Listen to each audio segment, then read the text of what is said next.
अच्छा, प्रैक्टिकल करने से पहले मैं आप लोगों को बता दूं कि लास्ट टाइम हम लोगों ने भी जब इसका प्रैक्टिकल स्टार्ट किया था तो मैंने आप लोगों को बताया था कि राइटर के अंदर ना एचआर के नाम से पहले से यूजर बना के इसके अंदर कुछ टेबल्स बना के तो इसके अंदर एक डाटा स्टोर किया हुआ होता है ताकि हम अपनी प्रैक्टिस कर सकें, अपनी क्यूरीज को वहां पे लगा के चेक कर सकें क्या हम जैसे क्यूरीज बना रहे हैं वो ठीक है कि नहीं ठीक है।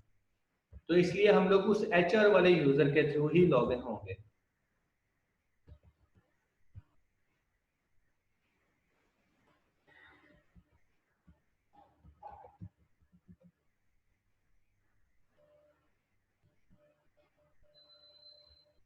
एचआर के यूजर के अंदर लॉगिन होने के बाद ये ऑब्जेक्ट्स के अंदर हमारे पास ये टेबल्स होते हैं सारे के सारे। ऑब्जेक्ट ब्राउज और टेबल्स पे क्लिक करना है, उसके बाद ये सारे टेबल आ जाते हैं। ये डिपार्टमेंट्स का, एम्प्लॉयज़ का, तो ये जितनी भी हमारे पास क्यूरीज हैं इनका अंदर यही टेबल इस्तेमाल हुए हैं। तो आप लोग यहाँ से इनका डाटा इन टेबल्स को यूज़ करते हुए अपनी क्यूरीज को राइट कर सकते हैं। इनके अंदर ये डाटा भी सारा मौजूद है जो हम क्राइटेरिया बनाते हैं इसी डाटे के मुताबिक बनाते हैं। अब इनको हम लोग क्यूरी के थ्रू रिट्रीव करके देख लेते हैं। तो क्यूरी राइट करने के लिए यहाँ पे हमारे पास ओरेकल के अंदर ये एसक्यूएल कमांड का पोर्शन होता है। एसक्यूएल कमांड इसके अंदर इंटर कमांड पे क्लिक करेंगे तो ये हमारे पास कमांड लाइन यानी कि एसक्यूएल कमांड का इंटरफेस का ओपन हो जाएगा। इसका जो पहला पोर्शन होता है हमारे पास क्यूरी राइट करने के लिए होता है, दूसरा पोर्शन के अंदर हमारे पास इसका रिजल्ट शो होता है। अब आज के दिन में हम लोगों ने जो सबसे पहला काम देखा था वो मतलब वेयर क्लास को यूज करना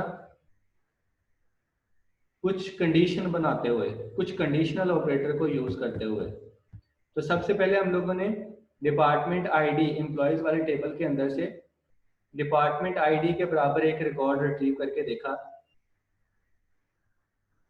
तो उसमें हम लोगों ने जो क्यूरी इस्तेमाल की थी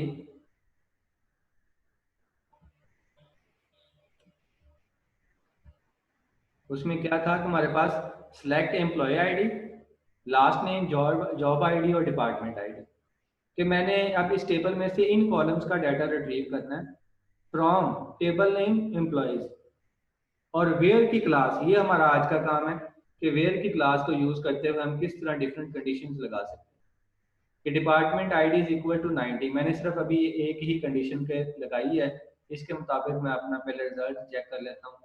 मैं अब इसको क्यूरी को राइट करने के बाद ये राइट साइड पे ये रन का ऑप्शन होता है, इस पर क्लिक किया और उसने मुझे ये रिजल्ट शो करवा दिया। तो जैसे कि अभी मैंने थोड़ी देर पहले भी आप लोगों को रिजल्ट दिखाए थे तो वहाँ पे यही हमारे पास 3 रिजल्ट शो हो रहे थे कि 90 डिपार्टमेंट आईडी है और उसी के मुताबिक ये मेरे पास 3 ही एम्प्लॉयज है यहाँ। तो ये मेरा पहला क्राइटेरिया था। उसके बाद हमारे पास दूसरा क्राइटेरिया था कि कोई अगर स्ट्रिंग टाइप या कोई डेट वाली वैल्यू आ जाए तो फिर हम लोग क्या करेंगे। तो फिर हम लोग करते हैं कि उस वैल्यू को हम लोग सिंगल कोटेशन मार्क के अंदर लिखते हैं। यानी कि अब वेयर क्लास के अंदर अगर मैंने कॉलम नेम लिखना है कि वो कॉलम नेम जिसके अंदर कोई स्ट्रिंग वाली वैल्यू आ रही है और मैं उस स्ट्रिंग के लिहाज से अपनी मैच करवाना चाहता हूँ तो मैं फिर उसको इस तरह लिखूंगा where last name is equal to Velan. तो मुझे सिर्फ उसका रिकॉर्ड लगा के दो जहां पे लास्ट नेम वाले कॉलम में वेलन लिखा हुआ हो। अब मैं इसको रन करूंगा तो मुझे सिर्फ उसी का रिकॉर्ड लगा के देगा कि लास्ट नेम जिसका वेलन था उसने सिर्फ मुझे उसी का रिकॉर्ड शो करवाया। क्योंकि अब स्ट्रिंग टाइप वैल्यू थी ना तो स्ट्रिंग टाइप वैल्यू के लिए दोनों साइडों पे सिंगल कोटेशन मार्क का होना जरूरी है। अब स्ट्रिंग टाइप वैल्यू थी इसलिए मैंने सिंगल कोटेशन मार्क डाल दिया दोनों साइड।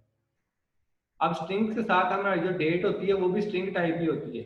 अगर वो आ जाए तो फिर भी हम लोगों ने दोनों साइडों पे सिंगल कोटेशन मार्क ही डालने हैं कि मुझे ऐसा मतलब रिकॉर्ड ला के दो जहां पे हमारे पास हायर डेट जो है ना उसकी वो ये वाली हो। यानी अब कॉलम नेम मैं चेंज कर देता हूँ, डेट वाला कॉलम नेम को लिखूंगा हायर अंडरस्कोर डेट। यानी कि ये हाई डेट वाले कॉलम के अंदर ये वाली डेट जहां पे होगी सिर्फ वही रिकॉर्ड मुझे शो करवाएगा। अब उसने सिर्फ मुझे वही रिकॉर्ड शो करवाया जहां पे ये वाली डेट थी। ठीक है, तो इस तरह हम लोग इक्वल का ऑपरेटर यूज करते हुए कोई न्यूमेरिक वैल्यू की बेस पे भी अपना डाटा रिट्रीव कर सकते हैं, किसी स्ट्रिंग टाइप वैल्यू की बेस पे भी रिट्रीव कर सकते हैं और किसी डेट की बेस पे भी रिट्रीव कर सकते हैं। तो उसी के हिसाब से फिर हमें रिजल्ट शो करवाता है।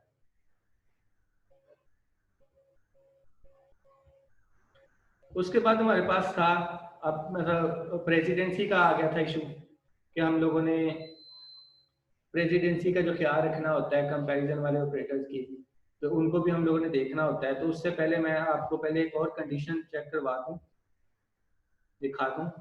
ये जो हमारे पास ना इस्तेमाल हुई थी,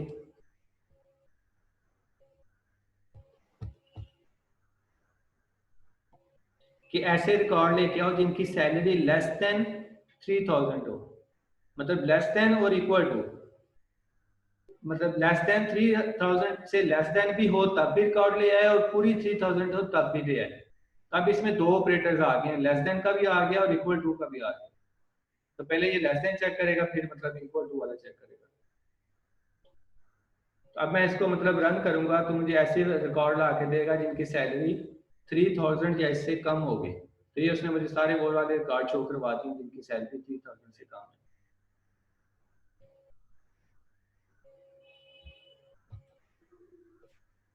उसके बाद हम लोगों ने इसी सर ऑपरेटर के अंदर बिटवीन का देखा था, यानी कि मुझे ऐसे रिकॉर्ड ला के दे। इसमें सैलरी का ऑप्शन? सैलरी का कॉलम नाम नहीं ना लिखा मैंने सिलेक्ट के अंदर, अभी मैं देखना वो लिखूंगा तो फिर सैलरी का भी आ जाएगा। ये जो हम सिलेक्ट के अंदर जो जो कॉलम नेम लिखेंगे सिर्फ हमें उसी का रिकॉर्ड शो होगा। मैं अभी आपको सैलरी का भी दिखा देता हूँ। अब जैसे अब मैंने सिलेक्ट के अंदर लास्ट नेम और सैलरी दो कॉलम लिखे हैं तो मुझे दो ही कॉलम शो करवाएगा। तो सिलेक्ट के अंदर हम जितने कॉलम लिखते होते हैं हमें उतना ही रिजल्ट शो करवाते होते हैं, उतने कॉलम। फ्रॉम एम्प्लॉय, अब उसके बाद हमारे पास ये इक्वल टू वाली कंडीशन भी हो गई, लेस देन ग्रेटर देन वाली भी हो गई। उसके बाद तीसरे नंबर पे थी बिटवीन वाली, यानी कि अगर हमारे पास रेंज दी हुई हो तो फिर किस तरह हो। अब सैलरी बिटवीन 2500 एंड 3500, इस दो रेंज के दरमियान में जो सैलरी होगी वो। लेकिन इसमें शर्त क्या उसने बताई थी कि 2500 और 3500 ये दोनों भी इसके अंदर शामिल होंगी इस रेंज के अंदर। अब मैं इसको रन करता हूँ। अब उसने मुझे ये रिजल्ट शो करवा दिए हैं कि जिनके साथ हमारे पास उसकी रिजल्ट आ रहे हैं कि वो वाले जिनकी सैलरी 2500 और 3500 के दरमियान दरमियान में, मतलब ना ही किसी की 35 से ऊपर शो हो रही है ना ही 25 से नीचे शो हो रही है। हाँ, दूसरी चीज यहाँ पे आप लोगों ने ख्याल रखना है कि जो कम वैल्यू है वो पहले लिखनी है, जो ज्यादा वैल्यू पड़ी है उसको बाद में लिखना है आप लोगों ने। ठीक है, ये तो हो गया बिटवीन वाला कि अगर हमारे पास कोई रेंज दी हुई हो तो हम लोग को इस तरह लिखते हैं। लेकिन अगर हमारे पास कोई वैल्यूज बताई हुई हो, कि मतलब कोई तीन चार वैल्यूज बता दी हैं, हम लोगों ने उन्हीं वैल्यू में से मैच करवाना है, तो उसके लिए फिर हमारे पास इन की कमांड होती है, वेयर मैनेजर आईडी इन। अब मुझे वैल्यूज थी कि मैनेजर आईडी जिसकी 100, 101 और 201 हो, सिर्फ उन्हीं का रिकॉर्ड शो करवाए। अब मैं इस क्यूरी को रन करूंगा तो मुझे सिर्फ उन्हीं का रिकॉर्ड शो करवाए। अब ये जो मेरे पास सामने रिकॉर्ड नजर आ रहा है, तो ये मेरे पास सिर्फ उन्हीं लोगों का रिकॉर्ड आ रहा है जिनकी मैनेजर आईडी 100, 101 और 201 थी। अब मैंने ऊपर कॉलम का नाम नहीं लिखा तो इसलिए यहाँ पे मैनेजर आईडी वाला कॉलम शो नहीं हो रहा। अगर मैं यहाँ पे इसको मेंशन कर दूंगा तो उसका मेरे पास भी रिकॉर्ड नजर आने लग जाएगा। अब मैं इसको रन करता हूँ तो ये आपके पास हमारे पास मैनेजर आईडी वाला कॉलम भी आ जाएगा। अब चूंकि इसमें रिकॉर्ड ज्यादा है, अभी हमारे पास सिर्फ ये 100 वाला शो हो रहा है, तो उसके बाद 101 और उसके बाद इस तरतीब से काफी ज्यादा रिकॉर्ड है, तो यहाँ पे हमें वो 10 रिकॉर्ड पहले वाले शो करवाता है, तो इसलिए यहाँ पे सिर्फ अभी 100 वाला ही आ रहा है। सर ये लास्ट में आपने क्या बताया, 2500 और 3500 के बीच में हो?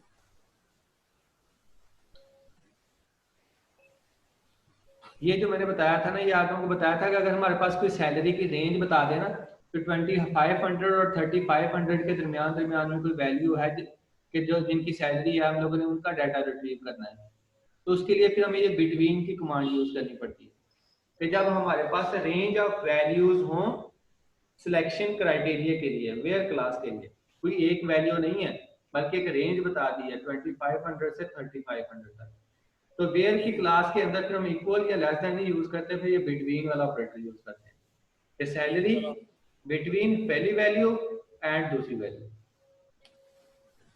आपने ना नीचे बताया कि कम वाली वैल्यू पहले आएगी और ज्यादा वाली बाद हाँ, में। कि जब हम लोगों ने रेंज बतानी है तो छोटी वैल्यू पहले लिखनी है, जैसे मैंने पहले 2500 लिखा, उसके अच्छा बाद बड़ी वैल्यू बाद में लिखनी है, जैसे मैंने बाद में 3500 लिखा। ठीक। उसके बाद मैंने इन वाली कमांड बताई है कि अगर हमारे पास फिक्स वैल्यूज हों 100, 101, 201, बस सिर्फ इन 3 आईडीज वाला डाटा मुझे शो करवाए, तो उसके लिए फिर हमारे पास ये वाली इन की कमांड होती है। अब मैं जो रिकॉर्ड शो करवाऊंगा मेरे पास ये 3 ही नजर आएंगे, मतलब इन 3 आईडीज की बेस पे जो रिकॉर्ड आएगा सिर्फ मुझे वो वही शो करवाएगा। तो उसने मुझे ये सिर्फ 3 आईडीज की बेस पे ही रिकॉर्ड शो करवाया कि जिनकी मैनेजर आईडी 100, 101 और 201 होगी, सिर्फ वही शो करवाएगा। अब मैं 100 यहाँ से खत्म कर देता हूँ, सिर्फ 2 वैल्यू रहने देता हूँ, तो ये इन 2 वैल्यू के हिसाब से आ जाएगा। ये 101 और 201 बस इन 2 आईडी वाले लोगों का रिकॉर्ड शो करवाया उसने, 100 वालों को खत्म कर दिया। तो जब हमारे पास इस तरह कुछ नंबर ऑफ वैल्यूज एक से ज्यादा हों और उनके दरमियान में कोई रेंज भी ना बन रही हो, तो फिर हम लोग इन की कमांड यूज करते हैं।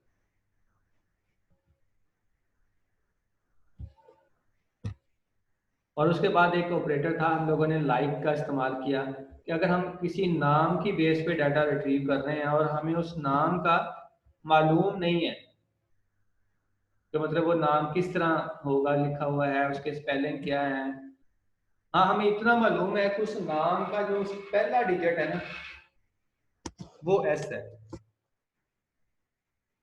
तो अगर हमें पहला डिजिट मालूम है तो फिर हम लोग लाइट, मतलब इस तरह कोई उसमें से पहला डिजिट मालूम है या दरमियान में से या इस तरह, तो हम उसके लिए फिर लाइक की कमांड इस्तेमाल करते होते हैं। तो वेयर फर्स्ट नेम लाइक, आगे सिंगल कोटेशन के अंदर फिर इस तरह हम लोगों ने ये बनाना होता है।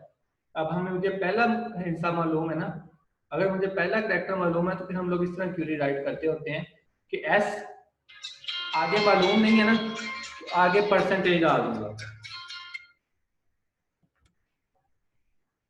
ठीक है।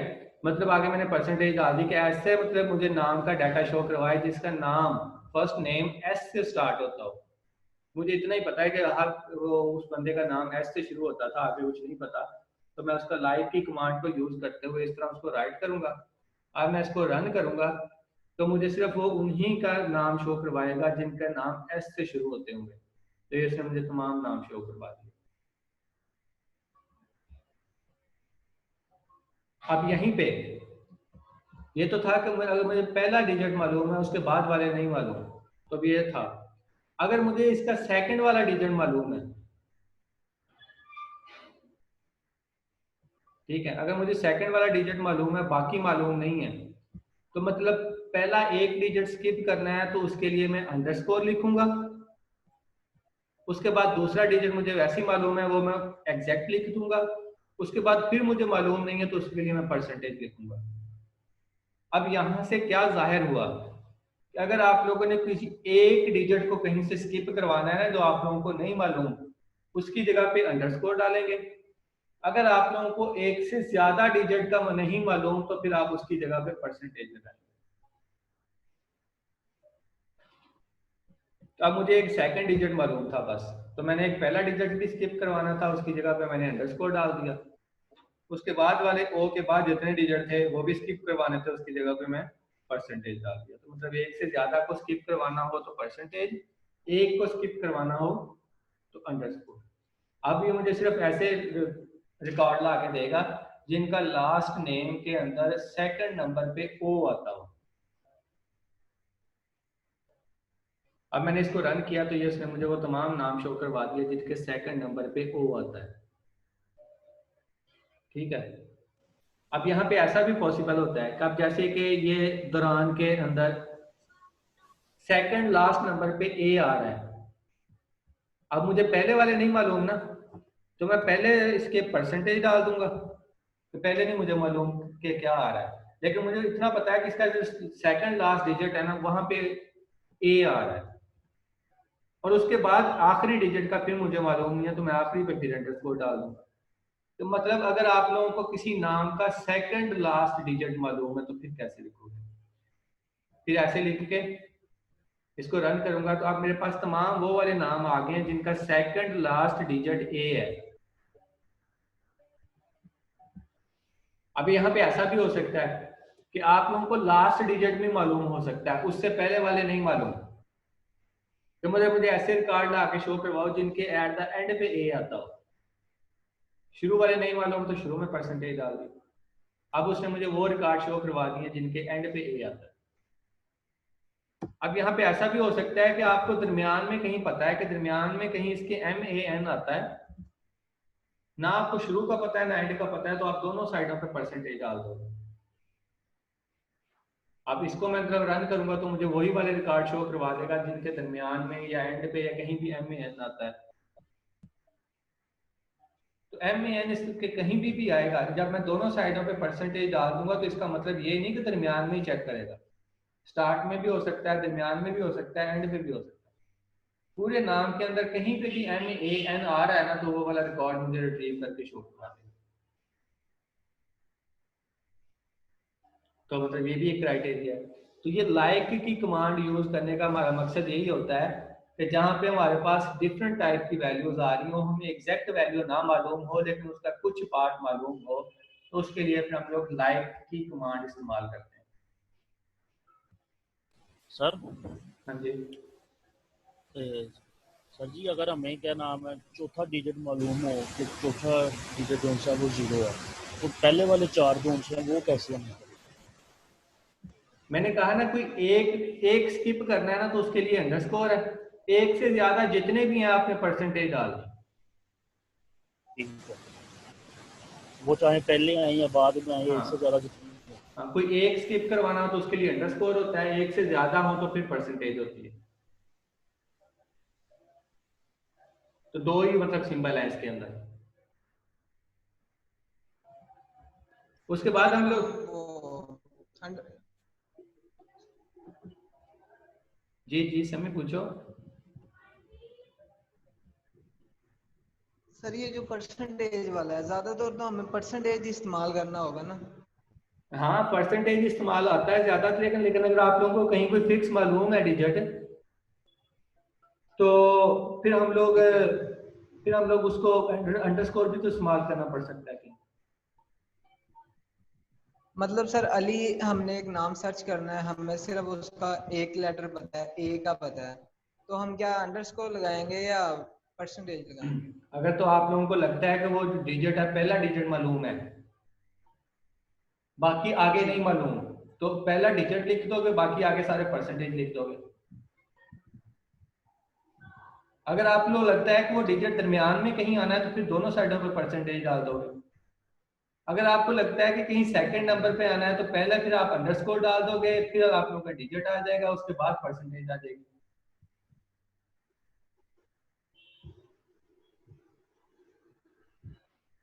ये तो अब आप लोगों के क्राइटेरिया पे डिपेंड करता है ना कि आपको कौन से वाला डिजिट मालूम है उसका।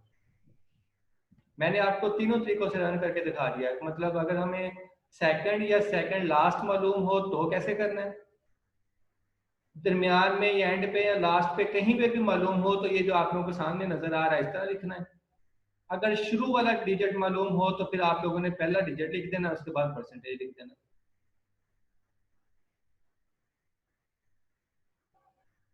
तो जो जो मतलब पॉसिबिलिटीज थी वो मैंने सारी आप लोगों को बता दी। उसके बाद हमारे पास नल की कमांड आ जाती है कि मतलब ऐसा रिकॉर्ड लो कि शो करवाए जिनकी मैनेजर आईडी दी हुई नहीं है, इज नल है, मतलब नल वैल्यू है। तो वो एक किंग लास्ट नेम ऐसा है जिसके अंदर मैनेजर आईडी नहीं दी हुई, मतलब उसके अंदर नल वैल्यू पड़ी हुई है, तो इस तरह हम लोग इसको भी यूज कर सकते हैं। अब ये तो थे सिंगल कंडीशनल ऑपरेटर्स। उसके बाद हमारे पास मल्टीपल कंडीशनल ऑपरेटर जब हम लोगों ने लगाने हो तो फिर हमें लॉजिकल ऑपरेटर्स का सहारा लेना पड़ता है, यानी कि उसके अंदर एंड और नॉट वगैरह को यूज करना पड़ता है। अब लॉजिकल ऑपरेटर भी इस्तेमाल कर लेते हैं हम अपने इन्हीं कंडीशनल ऑपरेटर के साथ। तो जैसे कि मैंने ये कुछ कॉलम का डाटा रिट्रीव करना है एम्प्लॉयज में से ही, जहाँ पे सैलरी ग्रेटर देन 10,000 हो और जॉब आईडी उसकी इस तरह हो कि लाइक कि उसके अंदर कहीं ना कहीं MAN लिखा हुआ आ रहा है। अब इन दोनों के दरमियान में एंड का ऑपरेटर है, तो मतलब इन दोनों का कंडीशन का ट्रू होना जरूरी है। तो मुझे सिर्फ वही वाला रिजल्ट ला के देगा जहां पे दोनों कंडीशन ट्रू होंगी। अब मैं इसको रन करता हूं तो मुझे इसने वही सारी जॉब आईडी ला के दी है जिनके अंदर कहीं ना कहीं पे MAN जरूर आ रहा था और जिन तमाम की सैलरी 10,000 से ज्यादा थी। तो जहाँ पे ये दोनों कंडीशनें ट्रू हुई उसने मुझे सिर्फ वही रिजल्ट ला के दिए। तो 7 रिजल्ट ही ऐसे थे जो जिनमें ये दोनों कंडीशनें ट्रू हो रही थी।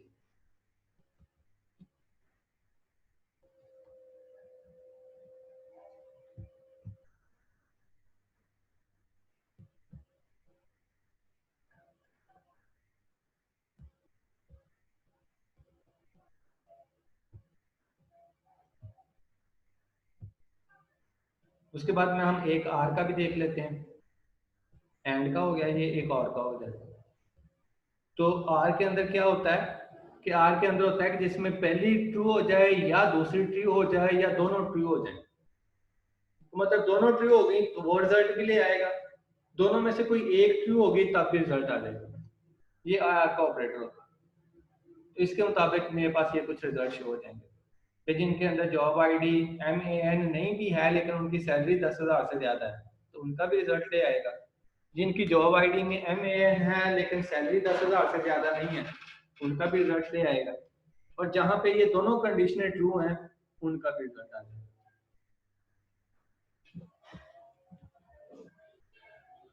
और उसके बाद था नॉट का कमांड, यानी कि एंड और नॉट।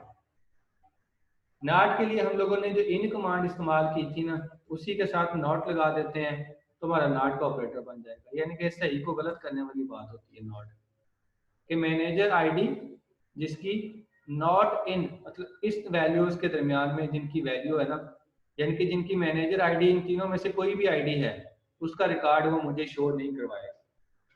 तो उनका रिकॉर्ड ला के दे जिनकी मैनेजर आईडी इन तीनों में से ना हो, इसके अलावा जो भी होगी वो ला के दे देगा। तो उसने अभी मुझे वो वाले रिजल्ट ला के दिए हैं जिनके अंदर किसी की भी आईडी ये वाली नहीं है। अब इनकी कमांड मैंने यूज की लेकिन साथ उसके नॉट लगा दिया तो उसने उसी इनकी कमांड को उलट कर दिया। तो किसी भी चीज का अगर ठीक है तो गलत कर देना और गलत है तो ठीक कर देने के लिए हम उसके साथ सिर्फ नॉट का वर्ड लगाते हैं।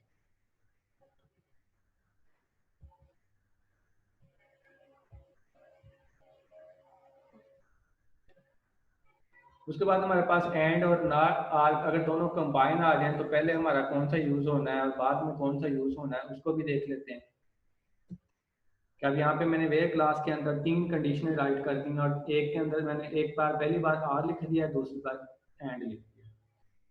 अब इसका मतलब है कि दूसरी दोनों कंडीशन का तो ट्रू होना लाजमी है लेकिन पहली अगर ना भी हो तो खैर है। अब उसने मुझे वो वाले रिजल्ट ला के दिए हैं कि जिसके अंदर SAREP जॉब आईडी इसकी ये वाली ना भी हो तो खैर है लेकिन AD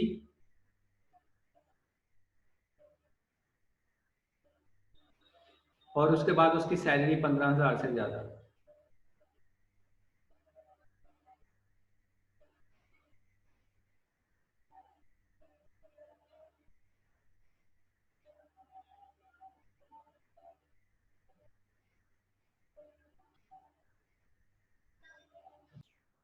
पहले उसने आर को चेक किया यानी कि जॉब आईडी जिनके पास SA_REP थी ना उन तमाम का रिजल्ट वो शो करवाता गया क्योंकि आर था ना। आर के अंदर क्या होता है पहली कंडीशन चेक होती है उसके बाद अगर उसको आर मिल रहा है ना वो आगे जाता ही नहीं है क्योंकि उसको पता है पहली कंडीशन ट्रू हो गई ना उसके बाद तो आर आ रहा है तो आर में उसके बाद वाली आने वाली कंडीशन चाहे ट्रू हो चाहे ना हो, ठीक है, उसने रिजल्ट तो शो करवाना ही करवाना होता है। जहां पे भी SA_REP आ रहा है उसने क्या किया उसने जहां पे भी SARP था ना उन तमाम के अंदर उसने ना उन तमाम के रिजल्ट शो करवा दिए। लेकिन जो एंड वाला काम था सिर्फ उसने उसी के लिए किया है जहां पे जॉब आईडी AD प्रेस आ रहा था। अब आप यहाँ पे देखोगे कि ये AD प्रेस आ रहा है तो इसकी सैलरी 24,000 है और जहां पे SA_REP आ रहा था उनकी सैलरी 15,000 से कम वाले भी हैं। कहने का मतलब ये है कि जो एंड होता है जहां पे एंड आ जाता है, अब दूसरी दो के दरमियान में एंड आ रहा था ना, अगर पहली कंडीशन फॉल्स होगी तो दूसरे पे बारी जाएगी और अगर जैसे ही दूसरी पे जाएगी तो तीसरी साथ लाजमी चेक होगी और अगर दूसरे पे बारी नहीं आती, जब तक पहली ट्रू होती रहेगी तो हमारे पास रिजल्ट आते रहेंगे। क्योंकि आर ऑपरेटर के बाद आर ऑपरेटर जहां पे लगा हुआ हो तो पहली कंडीशन अगर ट्रू हो जाए तो उसके बाद वाले को चेक ही नहीं करता होते। अब यहाँ पे ये हमारे पास ऑपरेटर जो हमारे पास ना रूल्स प्रेसिडेंसी वो यहाँ पे आती है। जैसे हमारा मैथमेटिकल ऑपरेटर के अंदर होता है ना कि पहले किस चीज को देखना है, बाद में कहाँ पे किसको देखना है। अब यहाँ पे रूल्स प्रेसिडेंसी यहाँ पे आती है कि अब रूल्स हमें क्या कहते हैं कि पहले आज से जो मतलब जैसे उसने पहले यहाँ पे अब जॉब आईडी आई और उसको जॉब आईडी सेम वही मिल गई जो मैंने लिखी हुई थी, तो इसने रूल ये है कि इसने इसके बाद चेक ही नहीं करना, इसने रिजल्ट शो करवा देना जहां पे भी इसकी जॉब आईडी ऐसे होगी। उसके बाद जहां पे एस ए नहीं होगी फिर वो जाएगा दूसरी कंडीशन पे, ये रूल कहता है हमारा। और जब दूसरी पे जाएगा तो दूसरी के साथ ही मैंने एंड ऑपरेटर भी लगाया हुआ है, तो अगर दूसरी चेक होगी तो साथ तीसरी लाजमी चेक होगी। कहने का मतलब ये है कि जॉब आईडी यहाँ पे भी एडी के साथ आएगी ना, वहां पे सैलरी मस्ट 15,000 से ज्यादा होगी तो रिकॉर्ड शो करवाएगा, अदरवाइज नहीं करवाएगा। लेकिन जहाँ पे आईडी एस ए के साथ होगी वहां पे सैलरी 15,000 से कम भी है तो खैर है, क्योंकि उसके बाद उसे चेक ही नहीं करना। तो इस तरह हम लोग अपने इन रूल्स का ख्याल रखते हुए अपनी क्यूरीज को, कंडीशंस को तरतीब दे सकते हैं। अगर आप चाहते हैं कि यहाँ पे मैं एंड साइन को इकट्ठा यूज करूं, पहले दोनों के साथ एंड का साइन इस्तेमाल हो,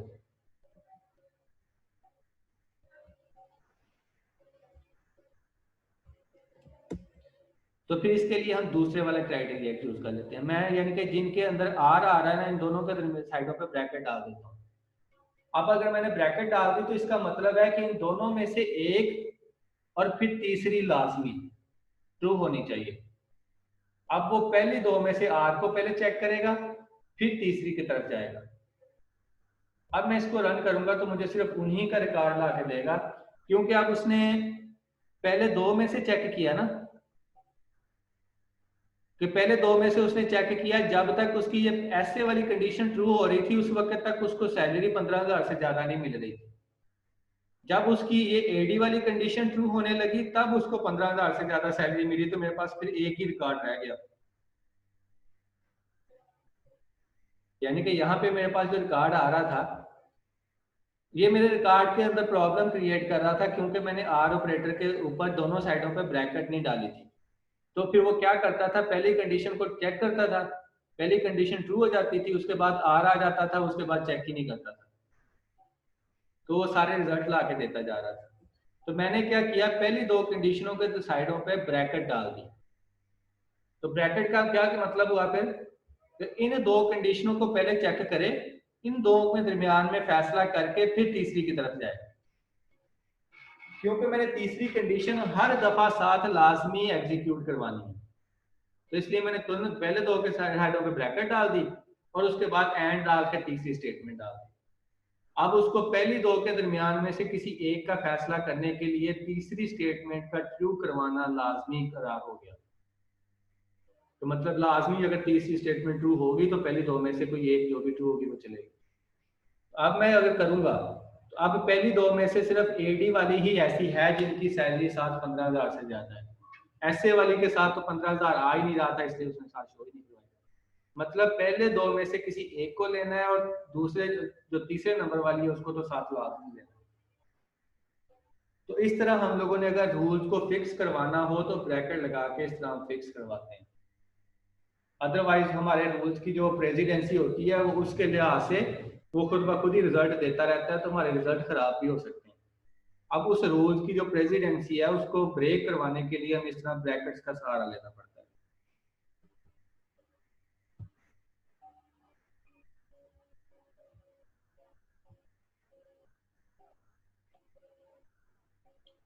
उसके बाद हम लोगों ने देखा था कि जो हमारे रिजल्ट आ रहे हैं अगर ऑर्डर बाई करने हो तो मतलब वो रिजल्ट हमारे किसी असेंडिंग या डिसेंडिंग ऑर्डर में सॉर्टेड हो, तो उसके लिए फिर हमारे पास ये वेयर की जगह पे ऑर्डर बाई की कमांड आ जाएगी। अब इसके अंदर ऑर्डर बाई हायर डेट यानी कि जो हायरिंग की डेट है उसके लिहाज से ऑर्डर कर देंगे। अब मैंने इसके साथ असेंडिंग या डिसेंडिंग नहीं ना लिखा, उसने बाय डिफॉल्ट मुझे असेंडिंग फॉर्म में सॉर्ट कर दिया है। तो पहले 87 वाले, फिर 89 वाले, फिर 91 वाले। अगर मैं इसके साथ यही DESC लिख देता हूँ, इनके डिसेंडिंग ऑर्डर, तो अब ये इसको डिसेंडिंग ऑर्डर में सॉर्ट कर देगा कि पहले सबसे पहले बड़ी वैल्यू, फिर उससे छोटी, फिर उससे छोटी, फिर उससे छोटी। तो इस तरह मुझे ये डिसेंडिंग ऑर्डर में सॉर्ट कर देगा। बाय डिफॉल्ट असेंडिंग ऑर्डर होता है, और अगर डिसेंडिंग में करना है तो साथ हमें मेंशन करना पड़ता है।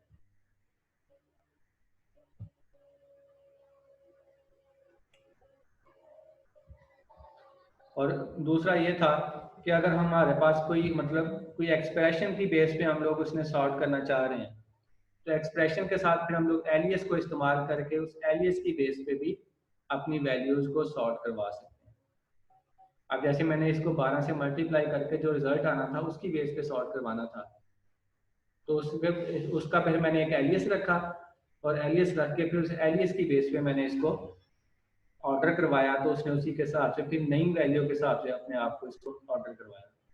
आगे सेंडिंग या डिसेंडिंग है तो वो हमें मेंशन करना पड़ेगा। अगर डिसेंडिंग है तो मेंशन करना पड़ेगा, अगर असेंडिंग है तो मेंशन करने की जरूरत नहीं है।